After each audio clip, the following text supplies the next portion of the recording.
Everything is going according to the Greg Schiano plan. Rutgers made a bowl game in 2023, and now entering 2024, they look to play the role of Big Ten spoiler. They avoid a lot of the big boys on their schedule, and Rutgers could be a disruptor in the Big Ten Conference in 2024. Do I see it playing out that way, or is there something a little different on the horizon for Greg Schiano's program? You're about to find out what I think here in this video. What's up, Tailgaters? You're in the booth with Tailgate Nate today. Welcome to my channel. I'm predicting all 134 FBS level college football teams this summer, which means I'm doing your favorite team, and I'd like to welcome you to that. Welcome to prediction season. Make sure you know when your team has a video on my channel by subscribing and ringing the bell. You'll get a notification when that video is up. Whether you're a Scarlet Knights fan or not, I want to thank you for watching this video because it does help support my channel in more ways than you can even imagine. And if you'd like to continue to support what I do here on YouTube, well, interact with the channel any way you can. Like, comment, share, watch my other videos. Really, anything you do to interact with the channel helps to support it, and it does mean a lot to me. So I really appreciate whatever you are able to do, and I would really appreciate if you would let me take around 18 to 20 minutes out of your day to listen to me talk about Scarlet Knight football. Hey, how do we do predictions this year? We're going to go through the team's offense, go through the team's defense, and at the end of the day, we will go through the Rutgers football schedule and give it a game-by-game preview and prediction. Got a couple things up here to talk about before we do start, because right over here are going to be the team's stats the team either offensively or defensively put up last season, and for your viewing pleasure, of course, right below the team's logo, I have put the team's coaching staff, so I'll waste no more time. Let's talk about this Rutgers offense. In 2023, the team was not highlighted by their offensive side. They were highlighted by the defensive side, which we will talk about later. But the offense still showed some good things. I mean, they were a pretty solid rushing attack most of the time. They ended up having some pretty okay passing moments here and there, but overall 137.5 passing yards per game. That's just not going to get it done. They were right up there with some of the worst passing offenses that we saw last season, not named Army, Navy, or Air Force, because they rarely ever throw the ball. Let's talk about the quarterback position here. Gavin Wimsaw is gone, the primary starter from last season, at 1,735 yards, 9 touchdowns, and 8 interceptions on 47% completion percentage. Yeah, he has entered the transfer portal. He is going to go over to Kentucky. You also do lose Evan Simon. Simon, one second. So Simon has went ahead and transferred over to Temple. Good challenge for the starting job over there. So who does come back in this quarterback room? Well, Johnny Shepard and Colin O'Sullivan are back, but neither of those guys, it seemed, Greg Schiano felt confident in, because they went into the portal and they got a guy who started for a Big Ten program last year, and that was Ethan Kaliakmanis. I think he has the tools to be a pretty solid quarterback. It didn't end up panning out super great in Minnesota last season. 1,838 yards, 14 touchdowns, 9 interceptions on 53% completion percentage. Now, we also all knew Gavin Wimsaw as a runner. He had 497 rushing yards with 11 rushing touchdowns last season. Does Kaliakmanis bring that to the table? Not necessarily. He rushed for 94 yards and 2 touchdowns on 74 attempts last year.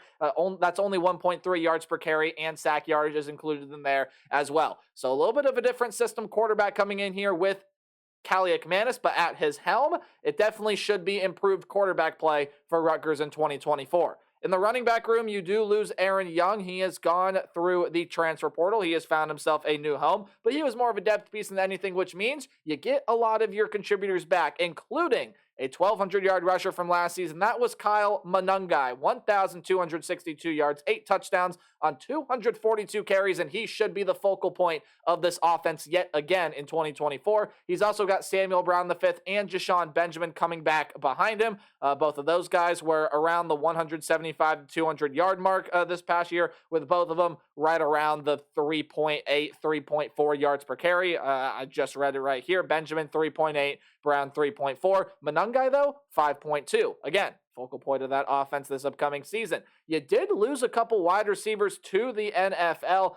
Isaiah Washington was the third leading receiver, and Jaquay Jackson was the second leading receiver. So you do lose both of those guys. They both had over 20 catches, over 300 yards, and each of them had a single touchdown. And then in the tight end room, well, Johnny Langan, the converted quarterback, has run out of eligibility, so he will no longer be with this program, and Sean Bowman is gone to the NFL. Only 4 catches for 24 yards last year, but he still, I believe, got invited to some mini camps, may even have been signed by a team if my knowledge is correct. So what does the pass catching room for Rutgers look like in 2024? Well, there still are a lot of good pieces here, and Christian Dremel, in my opinion, is a very underrated piece at wide receiver. Should be the lead target again in 2024. 468 yards, 3 touchdowns on a team high 36 catches last season.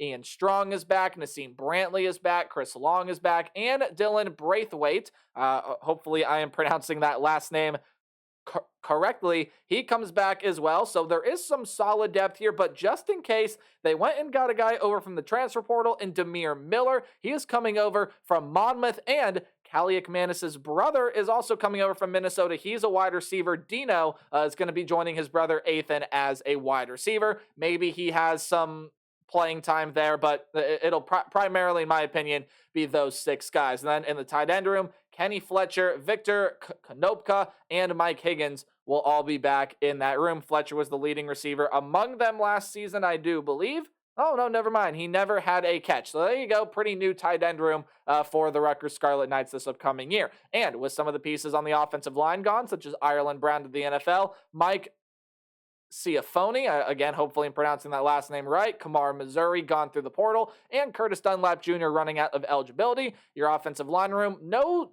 good pieces coming in from the portal, so it's a lot of returners that will be filling starting roles in 2024. Holland Pierce, Brian Felter, Kwabena Asamoah, Tyler Needham, Gus Zelinskis, hopefully again pronouncing that right, Reggie Sutton, and Taj White.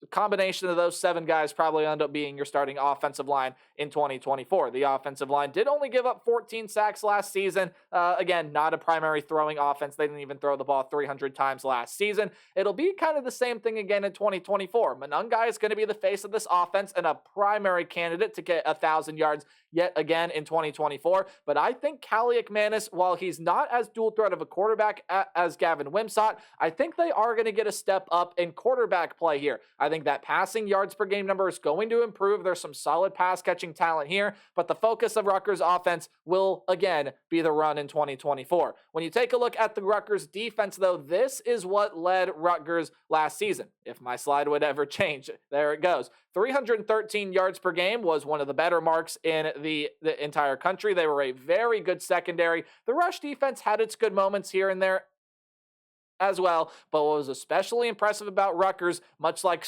their Big Ten counterpart in Ohio State last season, they were able to limit the big plays. In fact, they even gave Ohio State a pretty good run for their money last season. Let's talk about some of the talent that Rutgers is losing on the defensive side of the ball here. Of course, we start out with that defensive line. A couple guys that are going to be gone to the NFL. Mayan Ohanotu, again, hopefully pronouncing that right, and Isaiah Aiton will both be gone from this defensive line. Aiton had 34 tackles last season, and Ahanotu, 15 tackles last season. You also do lose Renee Konga to the transfer portal.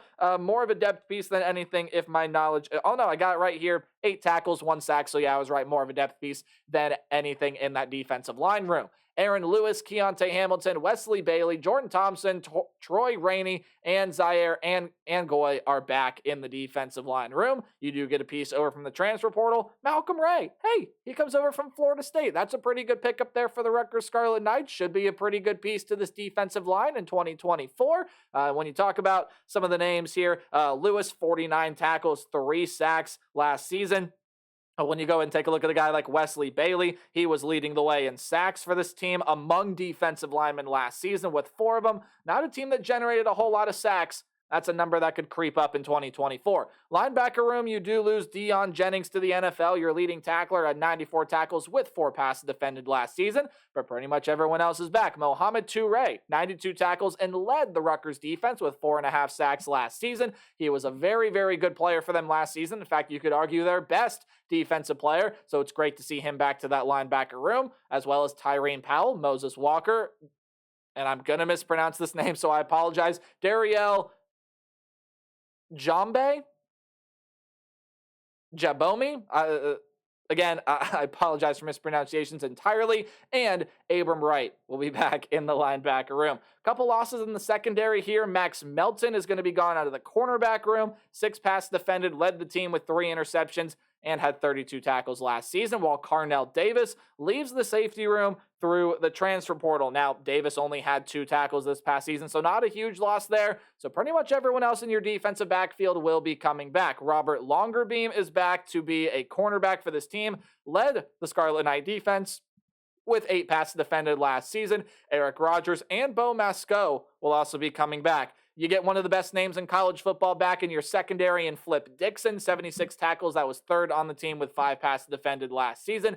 Desmond Igbinosin is back, as well as Shaquan Loyal, Joe Lasardi, and Timmy Ward. So not a plethora of transfers, but really no notable ones, in my opinion, coming in to that defensive secondary. But hey, kickers are people too. We got to show them some love. Jude McAdamney, again, hopefully pronouncing that last name right. He's a kicker that kicked for the Rutgers Scarlet Knights last year, primarily on kickoff duties. He has gone to the NFL, and then Flynn Appleby has decided to hang up the cleats. He's retired from football. So who do you bring back? Well, Michael Hartshorn is back to be that punter, and Jai Patel, the primary kicker from last season, who only missed 1 extra point and 3 field goals, is back to do the kicking duties for the Rutgers Scarlet Knights. Again, I apologize for that mispronunciation in the linebacker room, but when you talk about the Rutgers defense in 2024, it's a defensive line that probably should take a step in the right direction. And not that they were bad last year. I'm just saying they should improve in 2024. You got a lot of nice returning talent.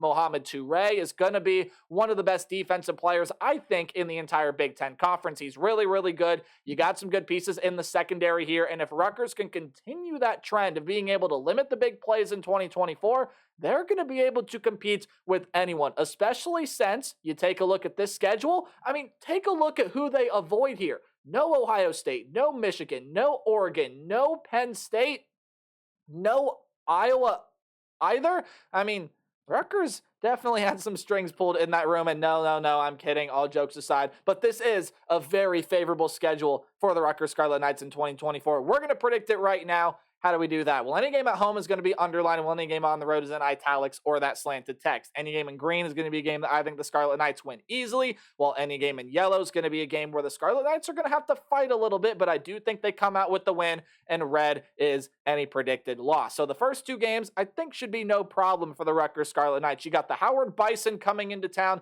on a Thursday in week 1 to open up the season. Should be an easy win there for the Rutgers Scarlet Knights, and I think they're going to be able to pretty easily beat the Akron Zips as well. That is a Mid-American Conference foe that also has to play Ohio State this year. They probably will end up coming off of a beating from the Buckeyes into this game on the road in Piscataway, and I think they suffer another beating here. Not as bad as the one they're going to suffer the week before, but I do think that the Rutgers Scarlet Knights will start out 2-0 before a big-time showdown. Now, they do get a week of preparation here. Every team gets, or I should say, an extra week of preparation, if you will. Every team gets 2 bye weeks this year. They get an extra bye week to prepare for a very tough environment in Blacksburg, Virginia, as Lane Stadium and Enter Sandman will be rocking, as the Rutgers Scarlet Knights have to go face the Virginia Tech Hokies. Now, I think this is going to be an exceptionally played game, but when you take a look and you compare these 2 teams, I think the 2 defenses are going to be pretty good, and they may very well level themselves out.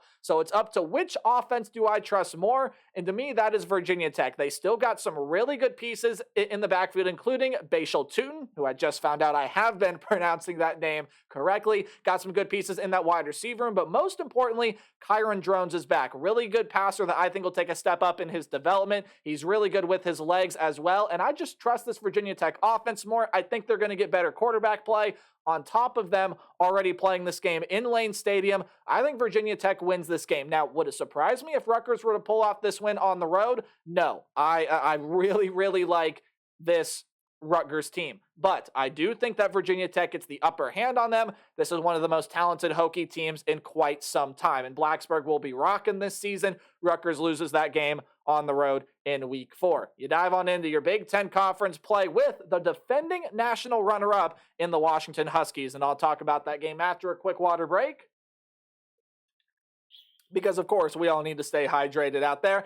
I think Rutgers wins this game. On top of it being a Friday night in Piscataway, I mean, Washington just lost so much talent Washington went out and lost Michael Penix Jr., Roman Dunze, Jalen Polk, Jalen McMillan, Dylan Johnson, a plethora of defensive pieces, not only to the NFL, but through the transfer portal as well. Now, Will Rogers is coming in there, and while Washington, I think, definitely has the better quarterback play in this game, I think the Rutgers defense is going to do everything it needs to do to be able to slow Will Rogers and this, what probably is going to end up being a pass-happy offense, because that's the system that Will Rogers thrives in. They still have some solid pieces in there at running back as well, but I think, again, the Rutgers defense steps up, makes a couple plays, and they win that Friday night showdown in Piscataway. You got two pretty tricky games coming up here. You got to go on the road to play the Nebraska Cornhuskers in a game that I'm actually really excited to watch. Now, you got to watch out for the Huskers this year if you are a Big Ten, if you are a fan of a Big Ten team that has to play them on their schedule. Why? Well, they're bringing in a kid by the name of Dylan Raiola at quarterback who, is going to be pretty good. They loaded up on pieces through the transfer portal. They have one of the best defensive staffs in the country, coming off a defense that was really, really good last season. And I like the Huskers to make a bowl game this year, and I also like them to win this game. I just think that Nebraska offense will be a little too much for this Rutgers defense to handle. On top of Nebraska fielding a defense that's going to rival what Rutgers is going to field this season, I like the Cornhuskers to win that one. And then Wisconsin, I'm really high on Luke Fickell in year two in Madison. You get Tyler Van Dyke in that system. I think he's going to see a resurgence in his play. Again, has been kind of disappointing ever since he exploded on the scene, in 2021.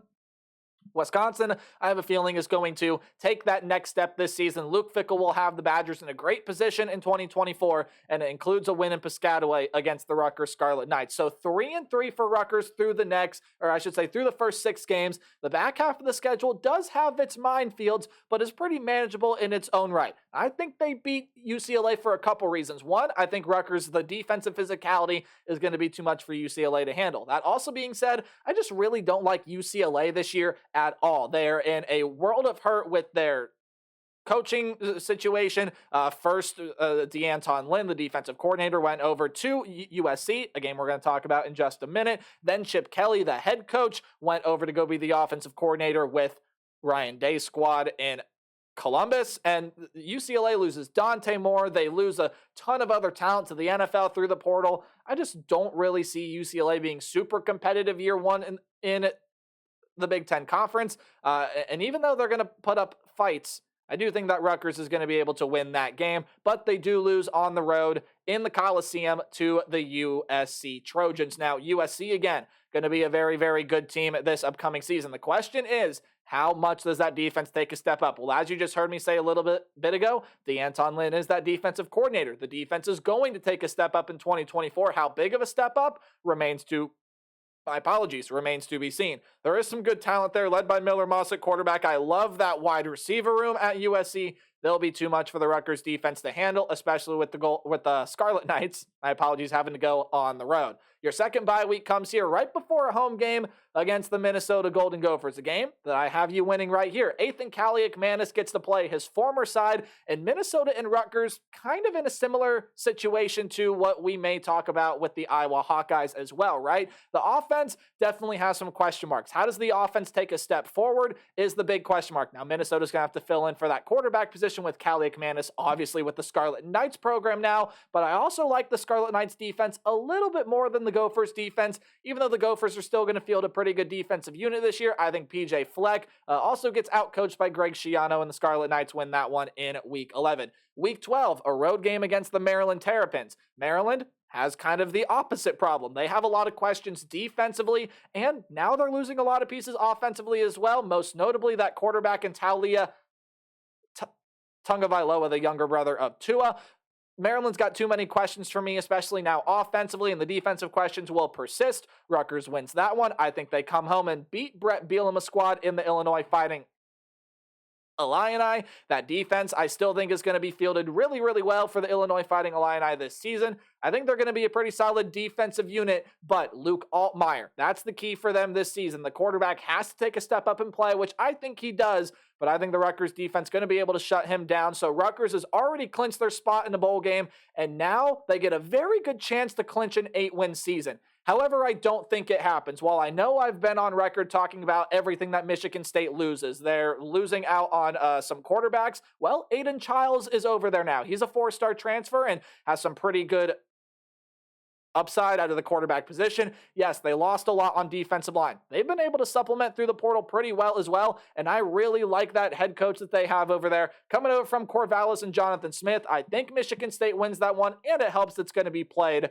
in Sparty Stadium. So I got Rutgers at 7-5. Now 8-4, even a 9-3 season is entirely possible. Too many questions for me on the offensive end to see them much higher, but the defense will lead the Scarlet Knights to yet another bowl game in 2024. I want to know what you think, so tell me in the comment section below. We'll move on to the North Carolina Tar Heels next. Remember to play hard but tailgate harder. See you guys in the next one. Goodbye.